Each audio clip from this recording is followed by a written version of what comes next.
I found something under a frozen lake that was only visible through the lens of a video camera.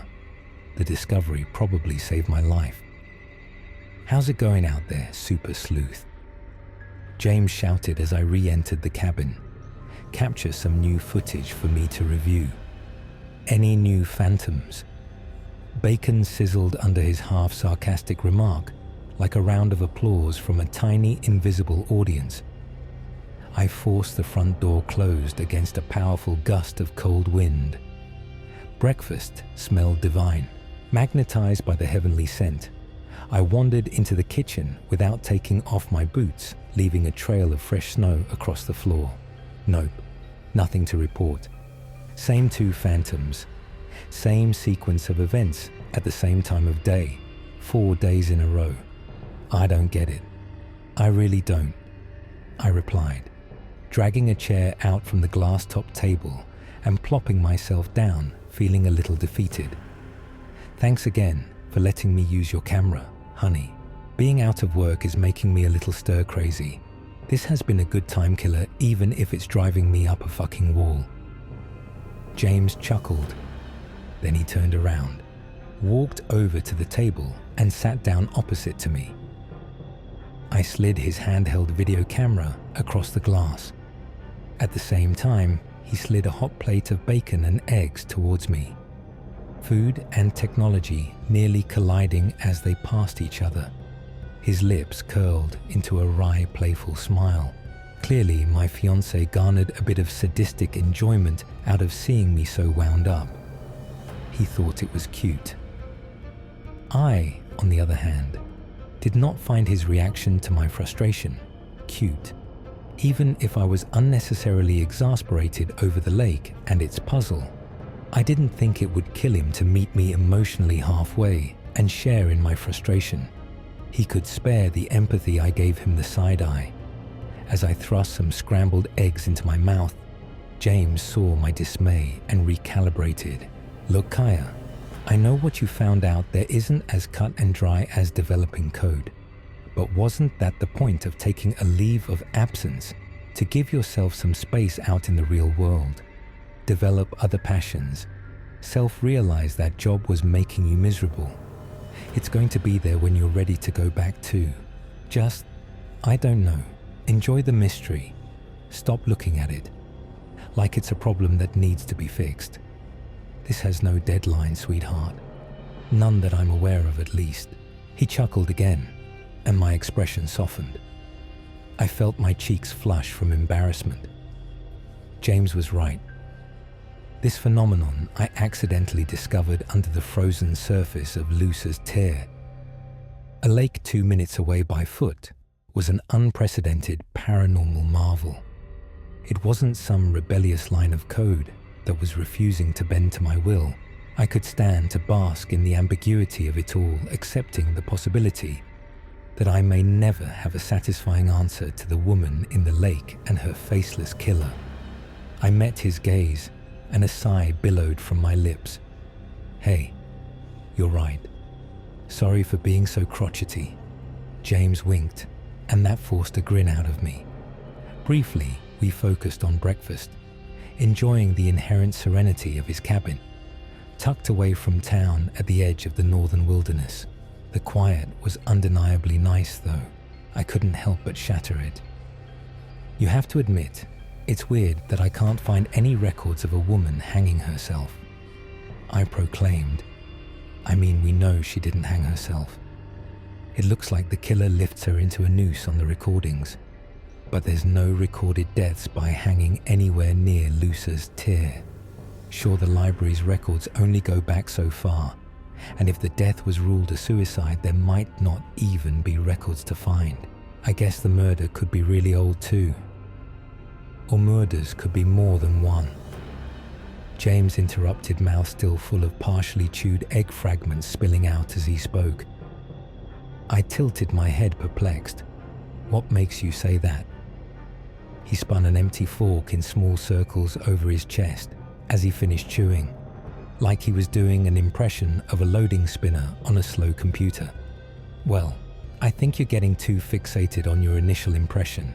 Might be worth taking an honest look at your assumptions, you know. Maybe it's more than one murder. Maybe it's not related to the lake. If you're not finding anything, maybe you should expand your search parameters. I rocked back in my chair and considered his theory, letting breakfast settle as I thought, yeah, I guess. That would be one hell of a coincidence though. The lake is named Loser's Tear, and it just happens to have some unrelated spectral woman being killed under the ice reenacted at 9 a.m. sharp every day. What are the odds? So he turned his head and peered out the kitchen window, beaming with a wistful smirk. Maybe you're right. Those are some crazy odds. That all occurred the morning of Sunday, April the 6th. By the following afternoon, for better or worse, I would have some answers. James and I met 5 months before we moved out to that cabin together. The whirlwind romance, dating to engaged in less than 100 days, was completely unlike me. My life until that point had been algorithmic and protocolized. Everything by the book. James was the opposite. Impulsive to a fault. I think that's what I found so attractive about him. You see, I've always despised messiness, both physical and emotional, and I had grown to assume order and predictability were the only tools to ward it off. James broke my understanding of that rule. Despite his devil-may-care approach to life, he wasn't messy. He made spontaneity look elegant, a handsome ball of controlled chaos. It was likely just the illusion of control upheld by his unflappable charisma, but at the time, his buoyancy seemed almost supernatural. So when he popped the question, I said yes. To hell with doing things by the book. One thing led to another. Before long, I found myself moving out of the city, putting my life on hold to follow James and his career into the frigid countryside. A few mornings after we arrived at the cabin, I discovered what I assumed was the spirit of a murdered woman under the ice. James headed off to work around 7. Naturally, I had already finished unpacking while he had barely started. Without heaps of code to attend to, I was painfully restless. I needed a task. So I took a crack at my soon-to-be husband's boxes. I convinced myself it was the wifely thing to do. If I'm honest, though, I wasn't too preoccupied with being a picturesque homemaker. It was more that the clutter was giving me chest pains. I was about a quarter of the way through his belongings when I found a vintage video camera at the bottom of one box, a handheld black Samsung camcorder straight out of the late 90s. Time had weathered it terribly. Its chassis was littered with scratches and small dents. The poor thing looked like it had taken a handful of spins in a blender. To my pleasant surprise, though, it still worked. Honestly, I don't know exactly what about the camera was so entrancing. I could record a video with 10 times the quality using my smartphone. And yet, the analog technology inspired me. I smiled, swiveling the camcorder around so my eyes could drink it in from every angle. Then, like it always does, the demands of reality came crashing back. Still had a lot of boxes to deal with.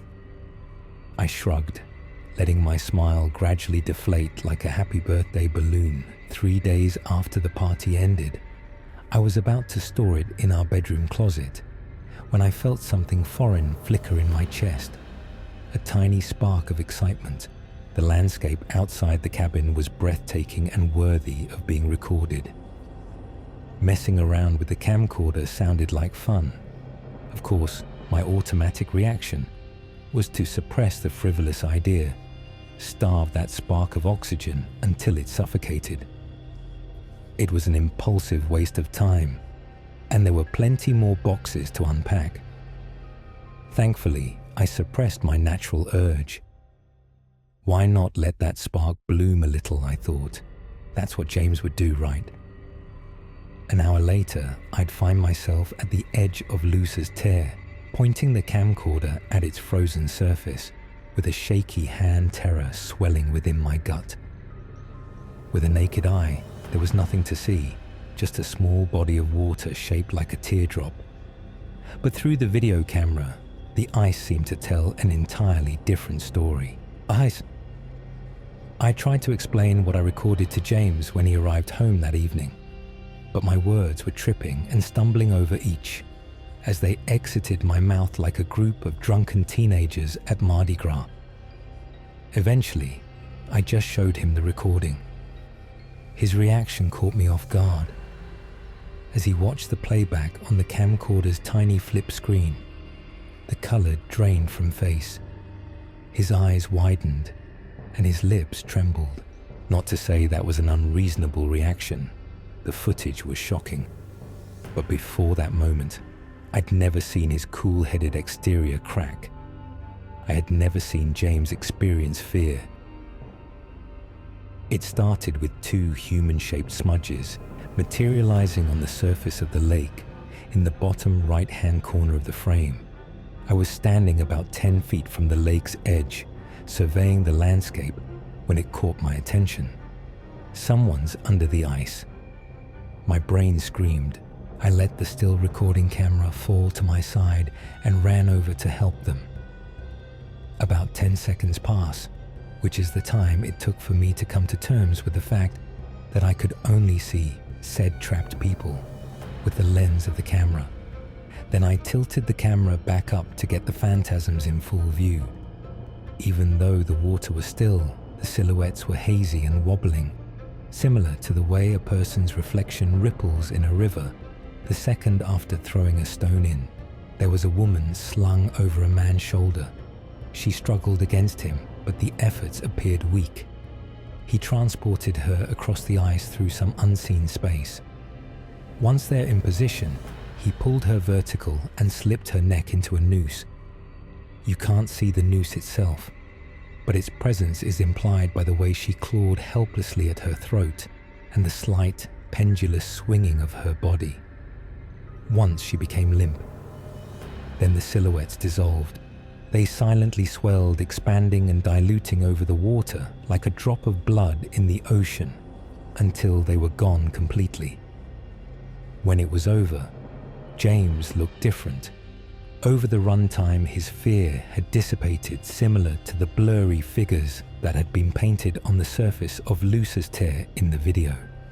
Instead, he was grinning, and his eyes were red and glassy like he might cry.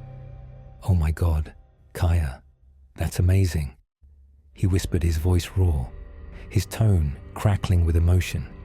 "Oh, that should be enough backstory to explain what happened yesterday.